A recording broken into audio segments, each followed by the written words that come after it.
Namaskar,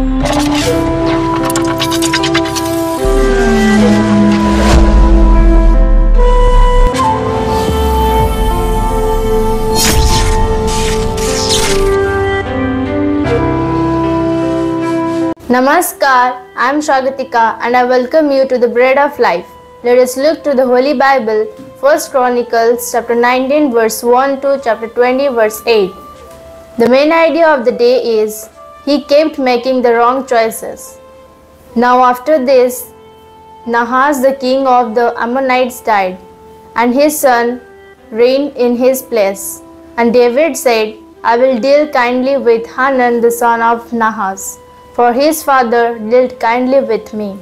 So David sent messengers to console him concerning his father. And David's servants came to the land of the Ammonites to Hanan to console him. But the prince of the Ammonites said to Hanan, do you think, because David has sent comforters to you, that he is honoring your father? Have not his servants come to you to search and to overthrow and to spy out the land? So Hanan took David's servants and saved them and cut off their garments in the middle at their hips and sent them away. And they departed. When David was told concerning the men, he sent messengers to meet them, for the men were greatly ashamed. And the king said, remain at Jericho until your beards have grown and then return. When the Ammonites saw that they had become a stench to David, Hanan and the Ammonites sent 1,000 talents of silver to hire chariots and horsemen from Mesopotamia, from Aramaka and from Jobah.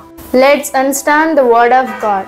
When King Nahas of Ammon died, David wanted to console Nahas' son Hanan, so he sent his servant to comfort him. However, Hanan misunderstood David's kindness. He listened to his officials who said, that's not true. David only sent them to spy on us. In response, Hanan insulted David's messengers rather than apologizing, which could have solved the issue between them. Hanan chose to keep fighting David. He spent a large amount of money to hire soldiers and weapons to fight David. But David trusted God. With God's help, David's army easily won the battle. Hanan continued making wrong choices, and in the end, he lost everything. This story teaches us that making wrong choices instead of trust can lead to bigger problems. May the Lord bless us with this word.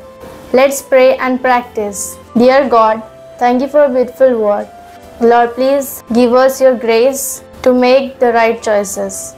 In Jesus' name I pray. Amen.